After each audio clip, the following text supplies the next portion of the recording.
اس IMF کے programme کو wallet کیا، اس IMF کے پروگرام اس وقت کو سسپینڈ کیا،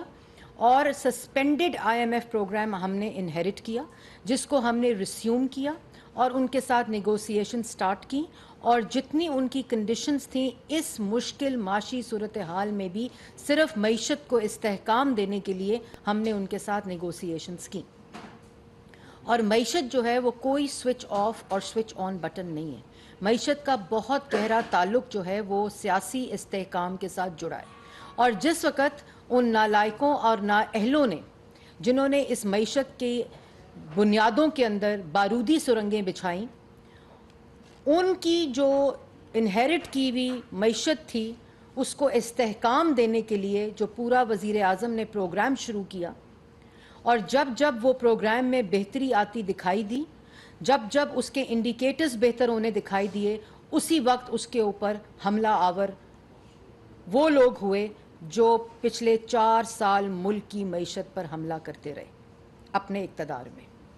اور سب سے پہلے آپ نے دیکھا ہوگا کہ جس وقت ووٹ آف نو کانفیڈنس کے بعد ری نیگوسیشن اور اسمپشن اور ریزیوم کی resumption of the IMF programme تھا، تو آپ نے دیکھا وہ کاغذ لہرایا گیا، اس کے بعد آپ نے دیکھا 25 مئی آ گئی، اس کے بعد آپ نے دیکھا لانگ مارچ کا اعلان ہو گیا، پھر آپ نے دیکھا کہ زمان پاک آپریشن کا دن دیکھا، کالا سیاہ دور دیکھا، پھر آپ نے جوڈیشل کمپلیکس کے اوپر حملہ دیکھا، اس کے بعد آپ نے